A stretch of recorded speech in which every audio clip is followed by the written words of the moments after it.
See. So we've had two very enjoyable, thought-provoking, interesting sessions. I'd like this one to keep it up. I'm sure you will. So provoke, interest, maybe a bit of entertaining. The pressure isn't on David Shukman because he is a consummate professional. We're very delighted, David, that you agreed to chair this one. David was at the BBC for you recognize him most likely from years and years of his face being in front of us and his voice mellifluously floating around our rooms. He's been all around the world exploring climate issues, north, south, east and west, and in all different contexts.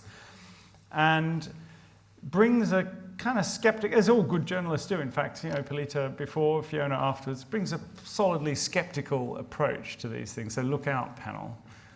You will be quizzed.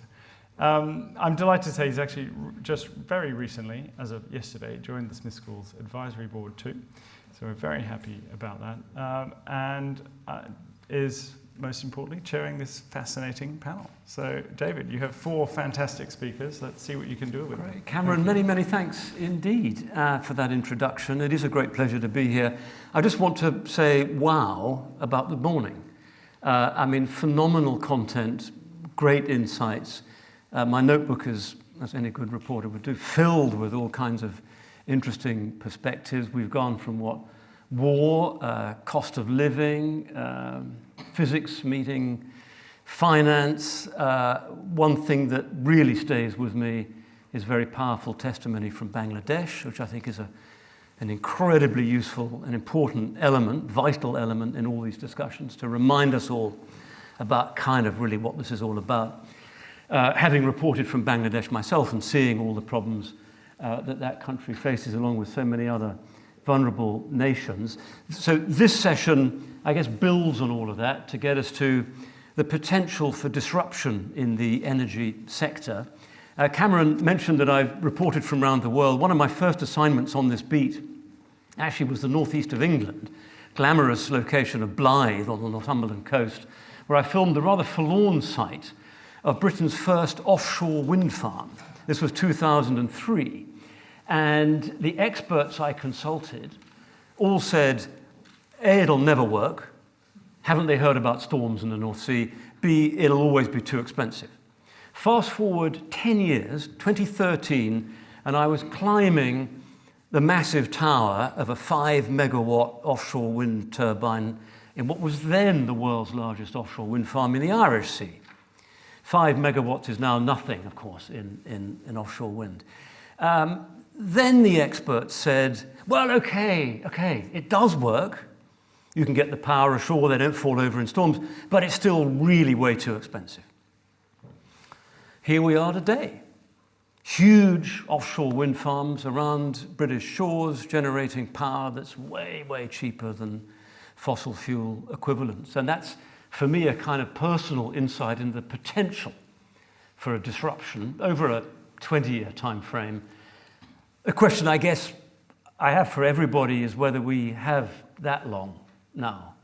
Looking at the IPCC science, we've got to halve global emissions by 2030, and that's getting very close indeed. So we'll hear from all of this very distinguished panel. But they're all going to make, as with previous sessions, sort of relatively brief remarks.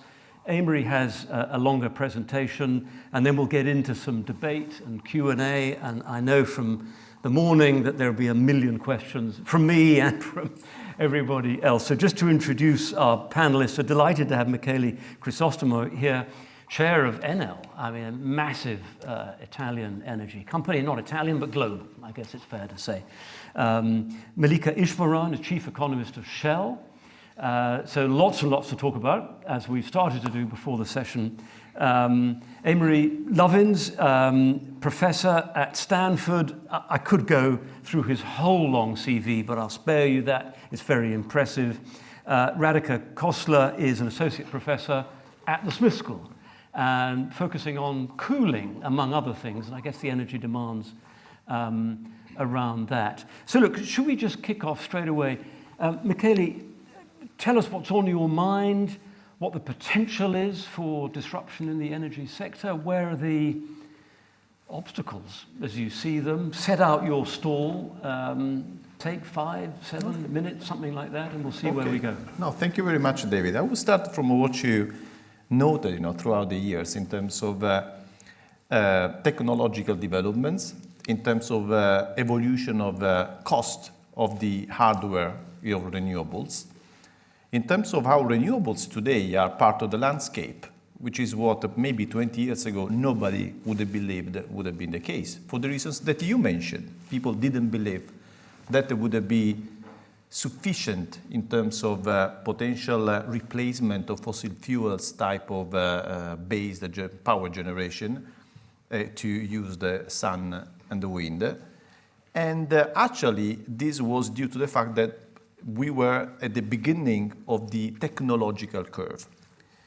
I think we should be firstly wonder where we are today, then to consider whether the transition is something which, as we can see every day, even looking at the way the legal framework has been evolving in a number of places, like Europe, like the UK, like the US, whether this has a solid, technological ground. And then I think the other point is also, picking up from what I've heard in the sessions this morning, what are really the constraints? Whether it is really unfortunate, as I've heard, that we have an ESG 2.0 type of evolution of the finance framework, or whether this is actually simply something underlining in the finance space what in the industrial space is already happening. That's my first point. So let's consider what happens for instance, in our group. We run the largest renewable installed capacity portfolio in the world. And we've been doing this over the latest few years. It's not something that we have been inheriting, of course, the old thermal generation in Italy, in Spain, in South America. So that's what Enel was, like any other big utility. So what today we are really in the middle of the transition, but most part of our power generation comes from renewables, for a number of reasons. But the first one is that it is a convenient development from a business point of view, and which is, I think, a clear demonstration that pursuing a sustainable strategy will have, for a number of reasons that we can talk about for hours, but I'll take a few minutes, don't worry, is really something that will pay off both shareholders and, like we like to say when we think about the way we run our businesses, stakeholders. So what today is something we see under our eyes? First of all, we see that renewables are replacing power generation based on thermal plants in the world for a number of reasons. They are flexible. You can place them in a way granularly, so you don't have to depend on a specific big city, on a specific area where you have a big thermal plant, and therefore you have all the complexities of dealing with the local stakeholders. They are cheap from a cost point of view, which is the big difference compared with what you have seen 20 years ago and even 10 years ago. Today, they are definitely cheaper and they are significantly most efficient, which means that if you have a strategy to develop renewables and you associate this with the electrification of final consumptions, where electricity is the winning vector in the energy space, then you will have benefit in terms of cost, you will have benefit in terms of reduction of greenhouse gas emissions, you will have a benefit in terms of geopolitical positioning of your country, because what we have experiencing is that fossil fuels will create dependencies throughout the world. And I'm not saying that the hardware renewables does not imply value chains that are global and therefore with potential dependencies, but we can still manage such dependencies in such a way that we don't go into the same situations we have seen especially with gas. I'm talking from Italy, that, as you probably know, together with Germany, is the most dependent on Russian gas country in Europe. So having said that, electrification, so that we can really make our world better by developing renewables through grids, electric grids, which are digitized so that they can enable the development of renewables in the amount we need. Roughly, and I won't hold you to this, no one will, how quickly can you get out of gas? Or out of fossil fuels? It depends on us. It depends on us. We can be very quick in... An horizon for that? I think I have yes, I have an horizon. I think I can give you this answer. The first point is how quickly we can marginalize the use of gas so that prices of energy will not depend on gas. And that's going to be quick. You know, we have a plan in Italy, for instance, to develop 60 gigawatt of renewables in 3 years. If you ask me whether we can do it, my answer, you know, again, is absolutely yes. Of course, then the question is, what are the constraints? And we have essentially permitting constraints. We don't have a supply issue respect of that. We can deal with the supply issue. So the main point is to create an environment from a legal and from a administrative point of view that will be allowing this. So that's the time frame for freeing up in terms of dependency of the whole dynamic of energy prices from gas. The answer to your question in terms of when we can get rid of gas, our plan is that 2040 is the horizon that we need to entirely eliminate gas from, not just from power generation, but also from our customers' way of approaching the energy issues of their life, so heating and moving around, etc. Thank you very much for that. That's fascinating, that the sort of vigor of that agenda, particularly the 60 gigawatts in 3 years. But we'll come back to the 2040 and so forth in discussion, I'm sure.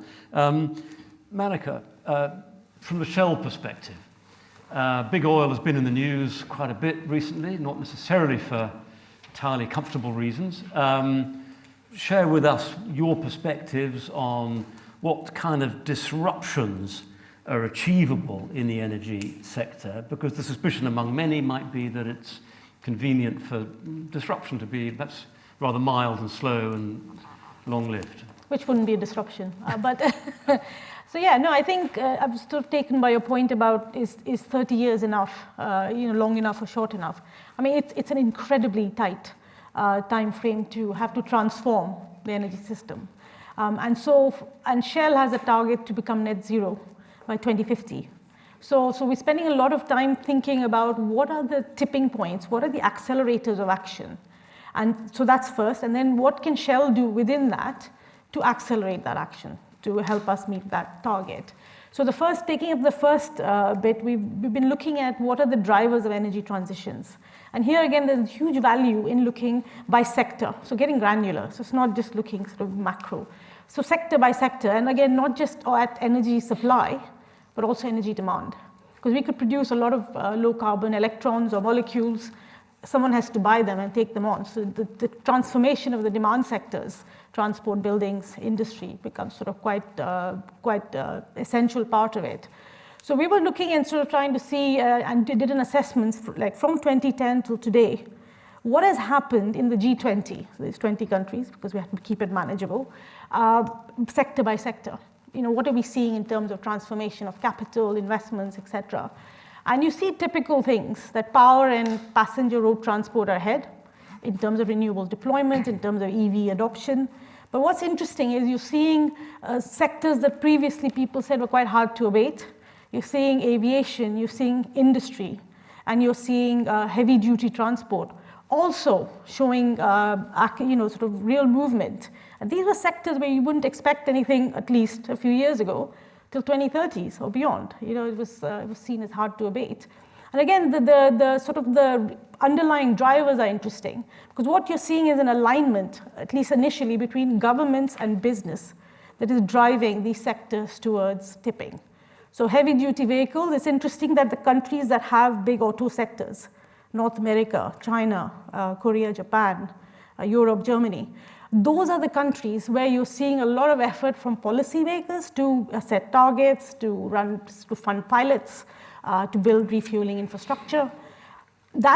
And you have a lot of the automakers in these countries then sort of running on the back of that, and you're seeing this tipping happening. Same with industry. You see China making a big push in its 14th five-year plan to say hydrogen is one of our industries of the future. And then we're going to focus on it. And Bao Steel announcing that they're going to go net zero using hydrogen in their furnaces. So again, you're seeing businesses seeing these opportunities, and then policy sort of coming in behind it and creating that momentum for change. So that's sort of for, in terms of anticipating where we think things are going to really tip, if you like. So that's, this alignment between governments and businesses to start with. And I think consumers then coming in the more consumer-facing sectors to then pull that demand is sort of key. So the second aspect is what is, for us is what do we do? If you see this momentum building in a sector, what do we do? And again, there it's about making sure that demand and supply and infrastructure in a sector build out together. Historically, you have sort of sequential investment. If someone invests in supply, then some demand comes on, and then some infrastructure builds out, and then you go around the houses. This is really in the 30-year period, you need simultaneous investments by the demand side, by the supply side in the infrastructure. And that's something where, again, this is collaboration. This is, in sectors where we as Shell are a big player, how can we incentivize and drive those sort of confidence or sort of simultaneous investment? So we're part of the Clean Skies for Tomorrow initiative, which is aviation. And one of the big things there is to get airlines, airports, manufacturers like Boeing, and fuel suppliers like us are sort of coming in and saying, okay, we all support a 10% sustainable aviation fuel blending mandate by 2030. And that just creates a framework for this to create confidence to invest. So I think, so that's sort of where we're coming from at this, breaking down this it's quite a mammoth sort of problem at a macro level, but breaking it down to see how do you see where momentum is building? How do we help build that momentum, working with governments, working with our customers to create that momentum? And then within a sector, how do we work with the other players in that sector to drive that investment? And that's, so that's sort of the approach that we're taking. Because it's very clear that, by 2050 for us to get to net zero, which includes scope 3, by the way, so in sort of the emissions from people using our products, you can't just sort of draw a fence around Shell supply and say, okay, this is all now low carbon. You need to have the link with the customers who are using it. And so this it needs a new approach and a new way of sort of triggering action. Thank you very much for that. And I've got to follow up because I mentioned Shell in the news a bit, and there's the congressional investigation into big oil, and a whole lot of internal documents from the oil majors were published, including involving your colleagues. One which said very clearly net zero was not part of our business case. So I just float that at you really. How sincere is Shell about a disruptive response to the energy crisis, the climate crisis? So I haven't seen the document, so I don't know, I can't speak to that, but it's a target that we've adopted to be net zero by 2050. We have a 2030 target to scope 1 and 2 to reduce that by 50%. Those are, what we're going to be held accountable for. And so I think that's the trajectory that's driving the decisions. Some of these business cases and business models are not there yet. So you have to experiment. You're sort of in this sort of like slightly Wild West or around, what is the business. You've got the target maybe, but not the roadmap to get there. Not precisely because of the uncertainties. Right. So and that's something you have to try, and you have to see. Internal debate, naturally. Internal debate within. Yeah. On how do you meet it, or what's the best approaches to meet it. I don't think there's an internal debate of whether we meet those targets or not. Okay, great. Well, Mallika, thank you very much indeed. Now, look, I think our next speaker is Amory Lovins, who's going to be the only one with a formal presentation. And Emery's going to be fascinating to see your take on the potentials for disruption And over to you, and you've got control of your machine. Well, thank you for the honor of summarizing some important climate mitigations that were provided for but oddly omitted from IPCC's otherwise useful Working Group 3 report in April.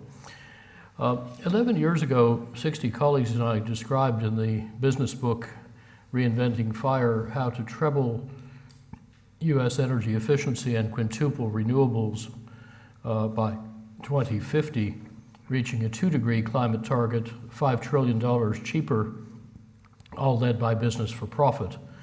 The first 11 years of that 40-year journey, I wonder if we could turn down the spotlights on the screen somehow, are pretty well on track with green actual versus blue proposed. I think largely because the private sector smells the $5 trillion on the table. That's exactly what should be happening. But our assessment proved quite conservative by understating or omitting some important climate mitigations. Maybe you should sit over here, then you can more easily see that. No? Yes. Yeah.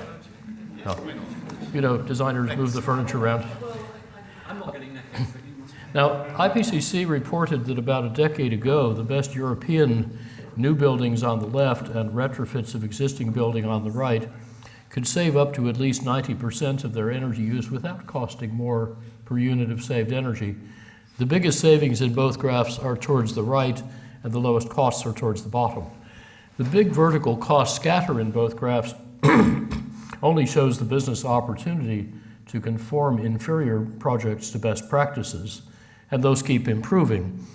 For example, now the Dutch Energiesprong technique can install a customized, industrially prefabricated tea cozy around your house or block of flats, profitably super outsulating it to net zero performance in as little as a single day.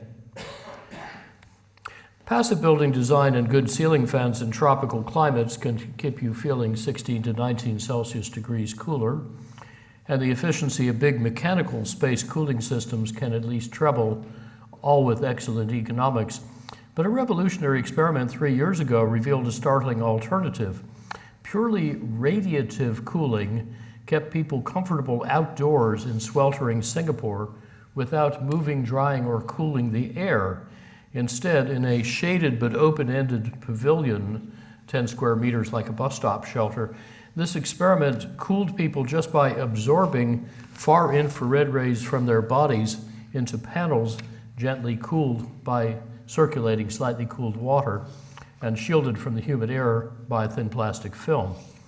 And then radiant temperatures of 23 to 25 degrees in that water could deliver comfort in air up to at least 32 degrees at 80% relative humidity. Such mild cooling can often be done passively with no electricity in both buildings and vehicles. Industry uses half the world's energy and electricity, and RMI's latest $60-odd billion worth of industrial redesigns typically found 30 to 60% energy savings on retrofit, paying back in a few years, and far outperforming the orange oval zone in the upper left, where most energy service companies deliver disintegrated design. In new projects, integrative design generally yielded 40 to 90+% energy savings with lower than normal capital costs. By the way, a number of these projects were for Shell. Now, for example, most electricity runs motors have to run pumps and fans. Just better pipe and duct design can save 80 to 90+% of the friction, 97% in my house, and therefore 80 to 90+% of the pump and fan energy and capacity. If everybody did this, it could save about a fifth of the world's electricity, or half the coal-fired electricity, with paybacks observed typically under a year in retrofit and instant in new build. But this is not yet in any standard engineering textbook, official study, industry forecast, or climate model. Why not? Because it's not a technology, it's a design method, and few people yet think of design as a way to scale rapid change. To wring out friction, we simply use big pipes and small pumps, not small pipes and big pumps, And to eliminate elbows and their friction, we lay out the pipes first, then the equipment, laying out supply pipes as if they were drains. We bend minds, not pipes. Each unit of friction or flow we save in the pipes saves about 10 units of fuel costs and emissions at the thermal power plant, and then 35 kinds of motor system improvements, 28 of them free, can more than double the savings from the two standard methods, and at 4 or 5-fold lower unit cost. That raises the fluid handling savings from a fifth to about a third of global electricity. Again, not in any model studies or forecasts. We can also save industrial energy by saving the energy-intensive materials that industry makes. 2 papers last year showed how smarter structural design can profitably save at least half the world's cement and steel that now release 15% of global CO2. And that emits another 2-fold gain from better specification and application, together saving about 3/4 of the concrete before we adopt any lower carbon materials or production processes. Now here are some examples of better structural design. Substituting tension for compression structures typically looks better, costs less, and uses 1/8 the tons. Pouring concrete into curvy fabric forms, not rigid prismatic forms, can often save over half the concrete by putting strength and stiffness only where you need them, and then the weight savings compound because you need less strength to hold up less weight. An airy 3D printed bridge can carry mainly its users, whilst massive concrete bridges support mainly their own weight.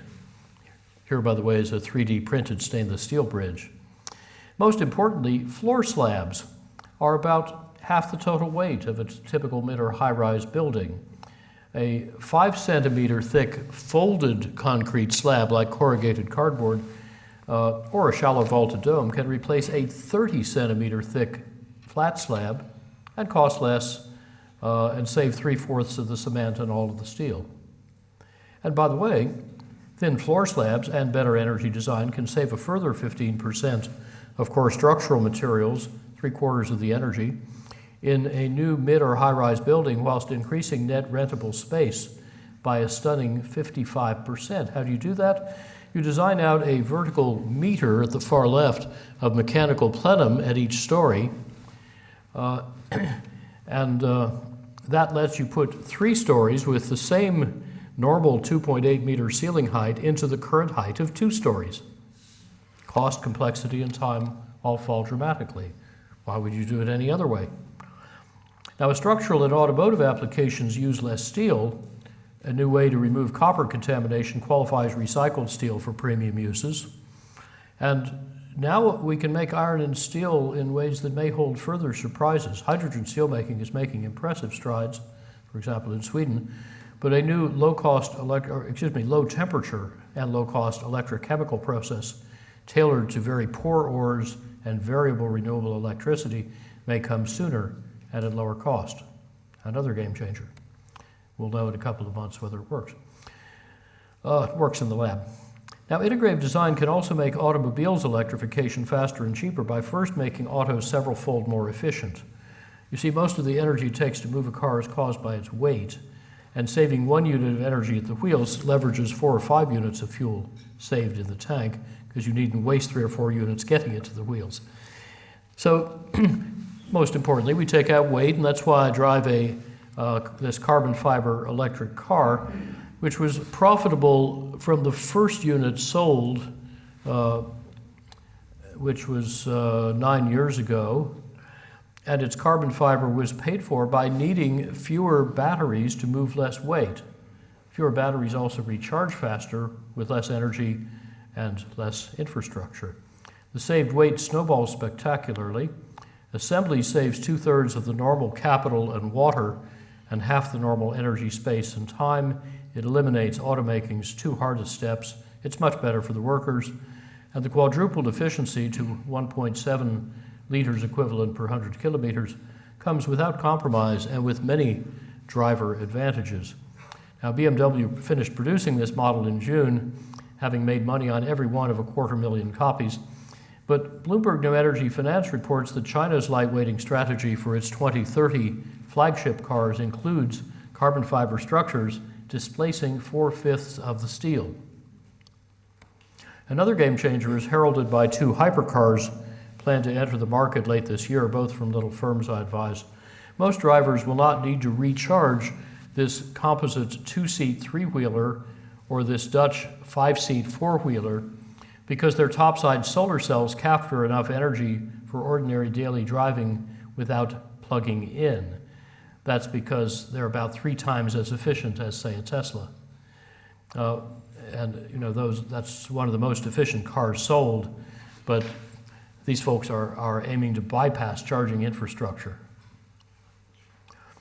Diesel heavy lorries efficiency can treble, but Tesla's battery electric semi beats that with 40% sleeker aerodynamics, lightweighting that offsets the battery weight, and a 2-year US payback at pre-war diesel prices.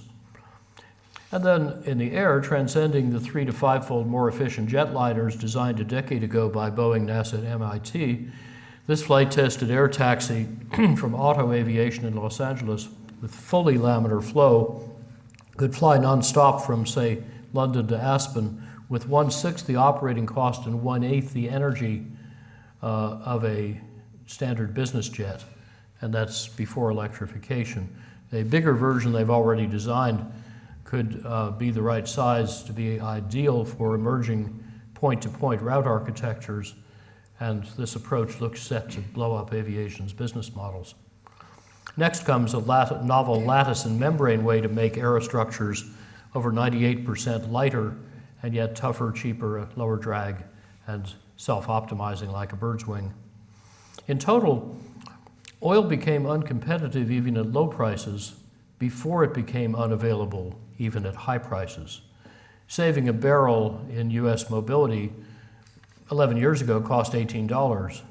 Last year was under $7. It's heading below zero in the next few years, but buying a barrel lately cost over $100. Today's spiking fuel prices act like a huge global carbon tax.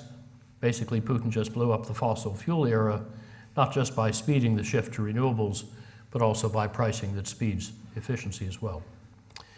Finally, a little on the supply side on electricity.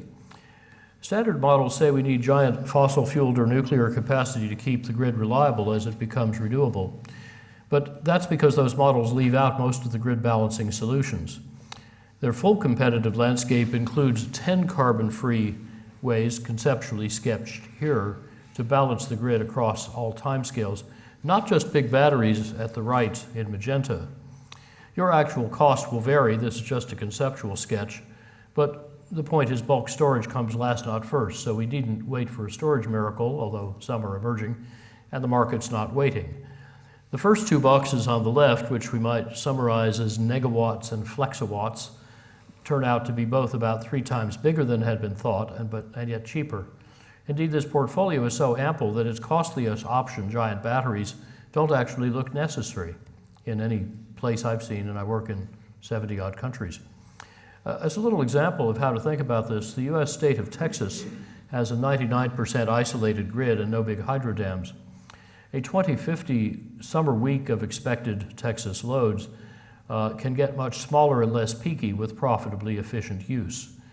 Then we can make about 86% of the annual electricity with wind and photovoltaics, another 14% from dispatchable renewables. Now you've got 100% renewable supply, but as you see, using actual variabilities, it doesn't well match the load, the dashed line, until you put the surplus electricity into 2 types of distributed storage that are worth buying anyway, ice storage air conditioning and smart bidirectional charging with electric autos.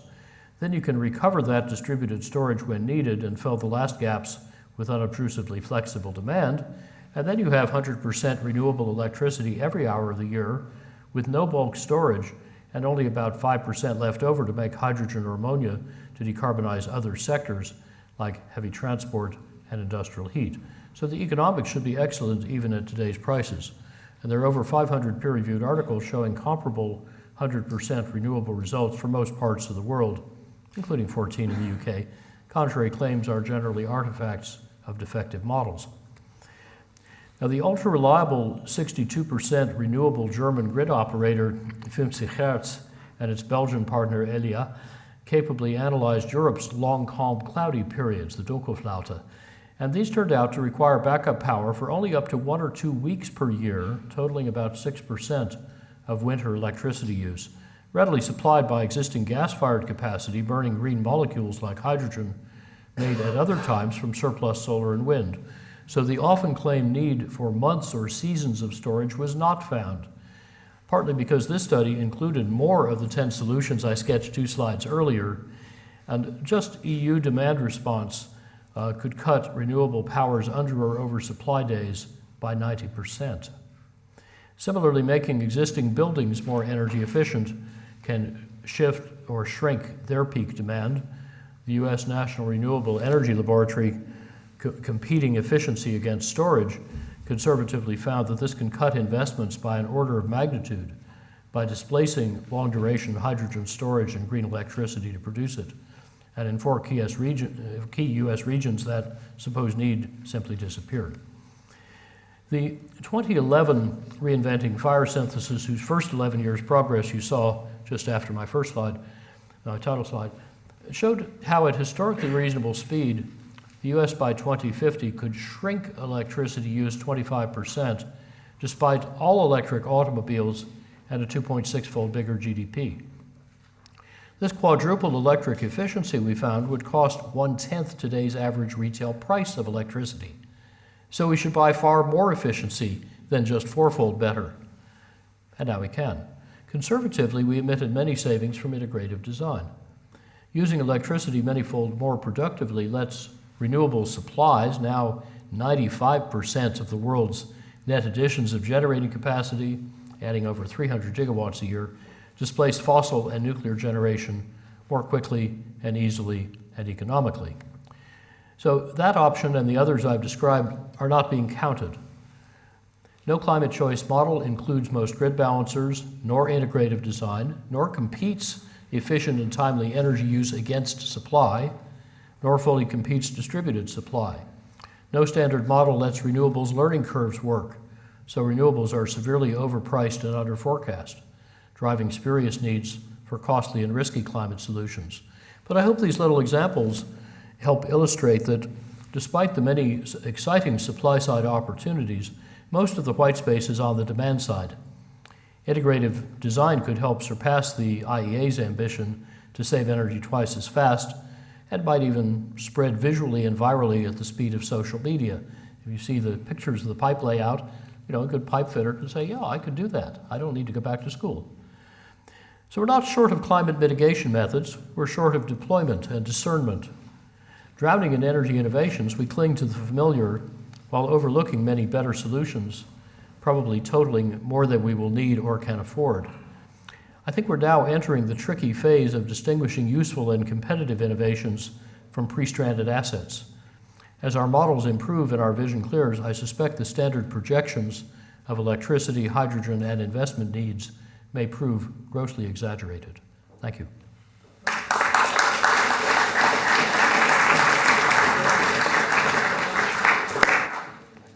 You've saved your necks, no osteopath needed. Emery, many, many thanks for that. And just a quick question from me before we move on to Radhika's. The obvious question that leaps to mind is, why haven't all of these ideas been seized on more rapidly?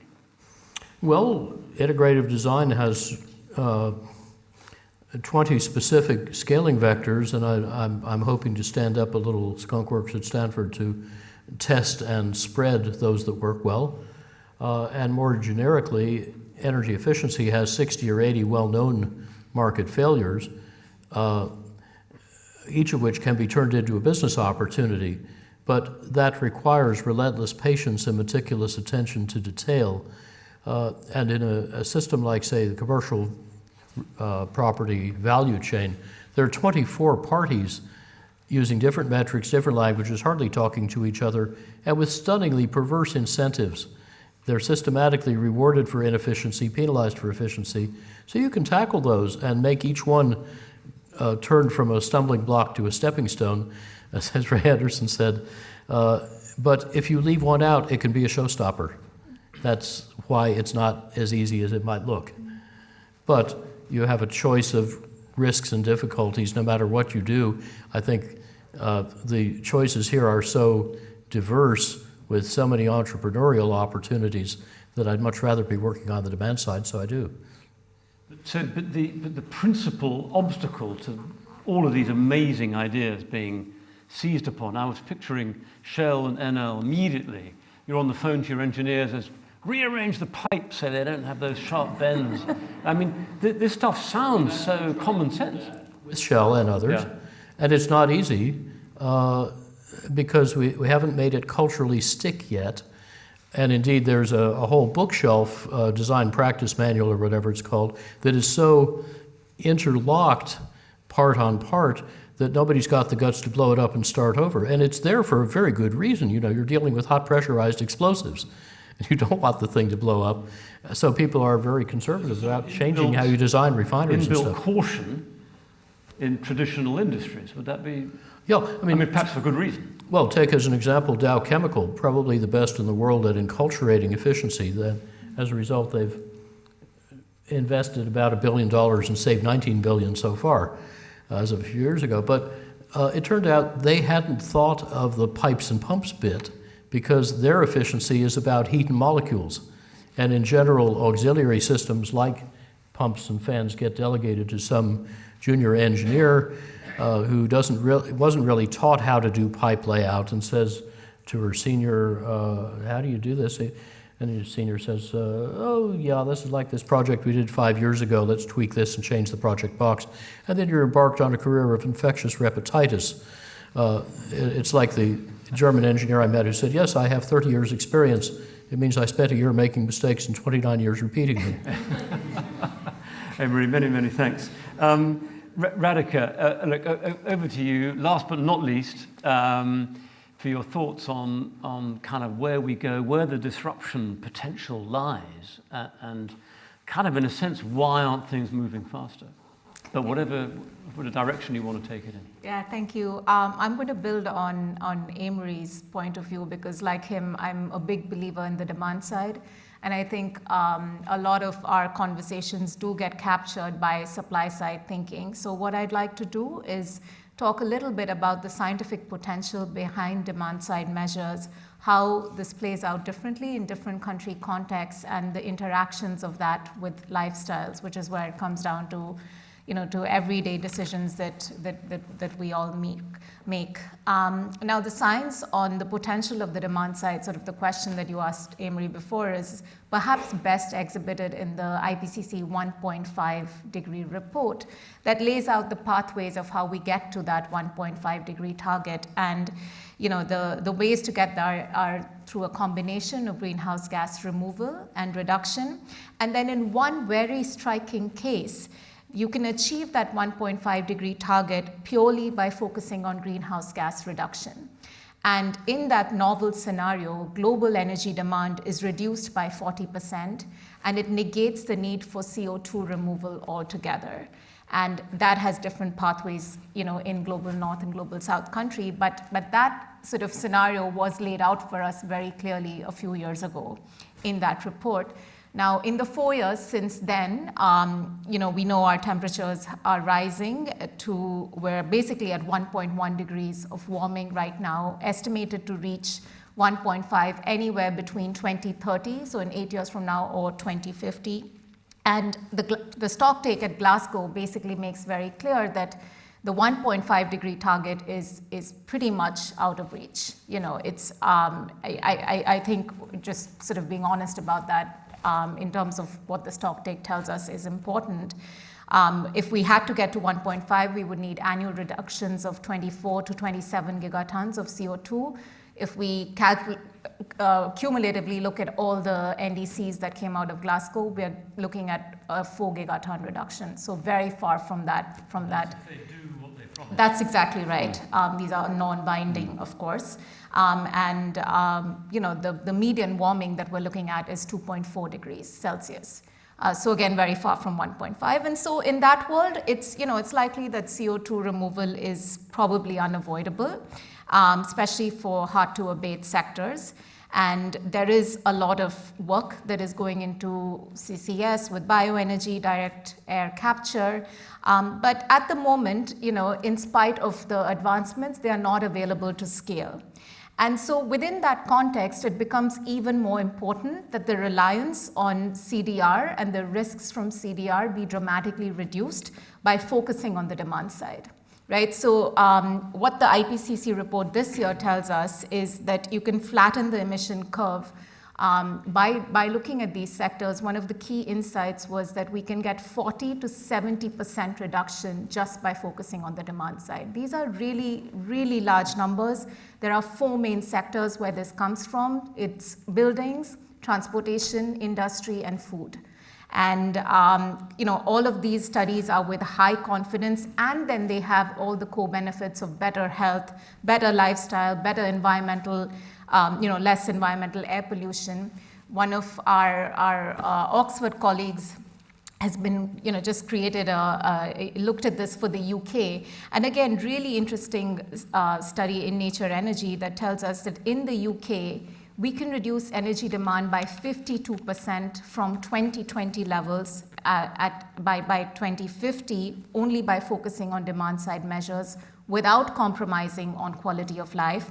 And it would reduce the need to expand the electricity generation system by 40%.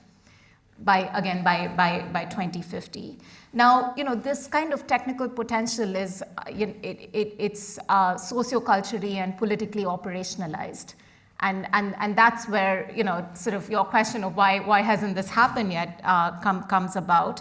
But having said that, there are some key areas we know that are real levers for change. Electrification of transport and electrification of heating are probably the 2 most important things that we need to do. Cooling, like we talked about before, is another real sort of key area. We know that the largest number of deaths from climate disasters come from extreme heat, more than floods, droughts, anything else. Extreme heat is what kills the most. By the end of this century, the demand for cooling is going to be more than the demand from heating. And that's often hard for us to grapple when in an environment where we focus so much on heating the environment. But the end of century numbers are that more cooling capacity will be needed than the aggregate energy demand of the US, Europe, and India. And in spite of that demand, 2 to 4 billion people will not have access to cooling. So again, sort of these 3 areas, electrification of transport, of heating, and tackling cooling are really, really essential. Now, this plays out differently in different country contexts, right? And I think it's important for us to discuss that, because the parts of the world that are going to see the largest increases in population and in infrastructure will be in Africa and in Asia. And we have, a number of studies that tell us that to be able to maintain the quality of life that the rest of the world has, it's going to lead to about 4 times the amount of carbon dioxide that it took to build, say, the developed world. And that narrative can be problematic, but I think there's a real sort of ray of opportunity there, speaking and taking from Amory's integrative design point, because these are regions that are yet to shape their solution space, right? So how you lay out the network of buildings, of transportation, whether that's using passive design, whether, is there integration of public spaces and green spaces with the built environment? Is there public transportation with last mile connectivity? Is radiative cooling, insulation, ventilation built into the environment as it's built? Actually provides huge, that's a huge tipping point and lever of change. Way easier than retrofitting. As we know from Radhika, the UK, right? Hold the thought, because it's fascinating stuff. We could give you an hour, but we don't have it. Let me pick up on a few of those points. Interestingly, some years ago, I did a report for TV News about energy efficiency, which I thought wasn't bad. And the editor afterwards said, well, that was quite interesting, but God, never show me shots of guys unrolling loft insulation ever again, because it was so boring. And we talked earlier, I think this morning, someone made the point that politically, it's not sexy, demand reduction. And certainly here, the idea of rationing is toxic. And I think some of the clever ideas that Amory's outlined, you know, I mean, I suppose packaged in a different way could grab the public imagination. I mean, okay, let's talk about the context of Enel. I mean, do you look at some of those ideas and think, actually, we're missing a trick here?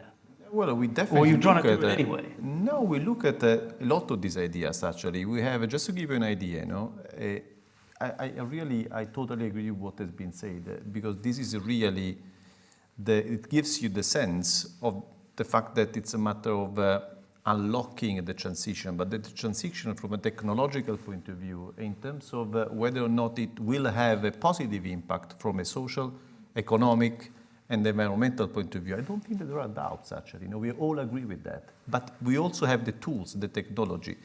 The point is, are all corporates open to innovation? So which is the innovation framework that a corporate would be really trying to... Are they open? Are they yes. open? That's the question. I can tell you what we do. We have 13 innovation hubs throughout the world. We have one in Stanford. We have one in... Tel Aviv, we have one in Santiago del Chile. The reason is all of this will be leading to an enlargement of the competitive field. It won't be removing any of the players from the ground. So the point is we should be open to innovation, because as long as we will be enabling through technology the electrification of final consumptions, they will be leading to everybody to have a corner of a very big field that they will be opening up, also from a business point of view, regardless of the social, environmental impact. But I mean, just being the cynical journalist, as Karen said here, it might not be brilliant for a company like Shell if these scenarios unfold, where there are these massive reductions in demand and efficiencies. People don't need to buy so much from you. No, I think we're looking at particularly electrification, 4-5 times the size of the system today. I mean, so it's not sort of really looking at reduction in that sort of context. I think efficiency is a no-brainer. That's what you do. It helps get a technology across the line. It helps make it commercial. I mean, that's absolutely a no-brainer. I think the sort of 20 market failures is sort of, I think, an underestimate of the kinds of issues and barriers you face in making these changes. Particularly when you look at sort of the Asia and Africa, the potential is massive because you can build it from scratch the way you want. The capacity, the capability, and the geopolitics around selling that is hugely problematic. You need system integrated thinking from governments to be able to pull that together. You don't see that. The geopolitics is like, well, you guys are coming from Europe. You've enjoyed the fruits of prosperity, and now you're telling us to sort of tighten our belts. I mean, so those are the kinds of sort of politics and that really sort of is a hurdle to get over. That's why we work with leading developers in places like India and China who are very keen on building things right the first time. It's a lot easier than fixing them later. But I think you've put your finger on a new kind of disruption we haven't talked about yet here. It's not about technology or design or finance, but about business model. And let me back up a step. When Thomas Edison started the electric utility business, having just invented the functional light bulb, he didn't sell electricity. He sold a lighting service. He would charge you a penny to run a lamp for an hour, because he knew as an inventor people would come up with much more efficient lamps, and when that happened he wanted his cost of producing light to go down so his profit could go up. This worked fine until motors became popular, and New York Edison Company said, why are we trying to sell a service? Let's just sell the commodity, the electrons, and let customers sort what they're going to do with them. So they overruled him in 1892, and other than in street lighting, we've been making the same mistake ever since. The reason it's a mistake is that now when the customers use your electrons more productively, you don't lose cost, you lose revenue. It's a completely upside down revenue model. And the hydrocarbon industry made the same mistake selling molecules when what you actually want is not cubic meters of gas or barrels of sticky black goo. It's warm showers and cold beer, or perhaps in the UK, cold showers and warm beer. It seems to me that companies like Enel that do terrific work in supply innovation and like Shell are going to have to get into the service business, like the French chauffage service keeps this many square meters in this temperature range in these hours at this price. How they do it is their business, and it'll be mostly on the demand side, because otherwise you aren't going to realign the incentive of the customers and the providers. Lots of nodding going on there, but let me just hold the thought. Let's see what questions arise. Let's take a couple of questions. Maybe Angela here in the front, and then someone way at the back. People at the back are always ignored, but yes, you got your hand in the air, so you'll be the second question. Thank you. And do keep them brief, because we're right on the nail here. I'm going to get waved at by Cameron soon about timekeeping. It's a fantastic panel. I'm very excited about the demand side as well. Yeah.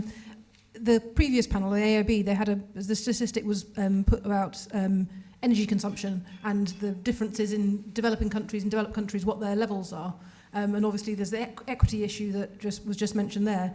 I mean, can we get to a point where we actually see having a low energy consumption as part of our resilience, as it's actually a positive if we can have, as Professor said, light, warmth, transport and industry, and we don't have low levels of energy consumption. That's fantastic for our economy rather than a negative. But are people measuring those things? That's a really interesting question. Thank you for that, Angela. And way at the back, yeah. Yeah, hi. Thanks a lot. There was a great panel. Anupama Sen, head of policy engagement at the Smith School. When we listen to economists talk about, I'm over here, I'm Amory. When we listen to economists talk about energy demand, we talk about things like how we haven't really figured out the right sorts of incentives to get consumers to change the way that they use energy or become more efficient, etc. So are you essentially saying that that's no longer a problem and we've solved that with technology, in which case I think we've just put a whole branch of economics out of business? Or, I mean, it'd be interesting to get your views on that, and also on whether you think arguments around the rebound effect in energy efficiency have any kind of credence anymore. That's my question. Great. Well, we'll just take those two for the moment. Who'd like to pick up on the equity issue? Michele, would you, that actually, and I quite like interesting the framing of, is a society more resilient if its consumption is lower? Well, definitely yes. And which is the reason why I think work that should be done on the demand side is absolutely crucial, and it should be going in parallel in whatever we are going to do on the supply side. So the answer is absolutely yes. And the resiliency comes from the fact that you can have a better forecast of what your energy need will be, trying to identify that the transition speed can definitely be faster at that point. So for sure, that's which is the reason why I think the two aspects, has been also said before, so the supply side and demand side should be going in parallel, but we shouldn't be waiting for the demand side in order to decarbonize, of course, the supply side. That's, I think, is the key point. Because you made the interesting point about demand from homeowners before we started the session when we were chatting, that's outstripping demand from utilities and companies. Absolutely. What we see, which is quite interesting, is that we see people, families essentially, or small businesses that have been making requests for connections to the grid of renewables, very small, the solar panels or the small wind farms, just to, in an amount which is significantly higher than what we are seeing in public auctions for the capacity market, which means that essentially customers will be the leaders of the energy transition. We should be, as utilities, as oil company, we should be enabling customers to achieve what it is already in their minds. Do you want to come in on this? I think that's right with the electricity sort of story and residential buildings. I think that's right. But you have a lot of sort of sectors that are not that consumer facing. Sort of the intermediate products. I mean, steel. They're sort of it's not sort of right in your face as a as a customer. So I think you do have to, so it's not just about leveraging that demand, but it's also about generating a bit of that demand amongst customers, saying, by the way, have you thought about where your goods are coming from? What is the carbon footprint of that, what you just ordered on Amazon? So I think it's both. I think you do take what you can in terms of consumer appetite and enthusiasm, but I think there's a job to be done to also generate additional appetite. There was a little forest of hands.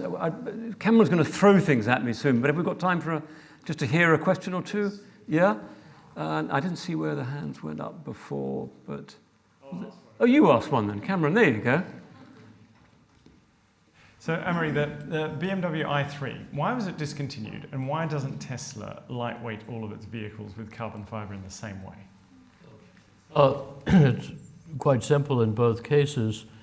Tesla didn't do it, although they're very well aware of the opportunity, because they had a unique opportunity to transform electric powertrain, and they needed all their focus on that. So in due course, they'll get round to lightweighting and save most of the batteries and battery materials and so on.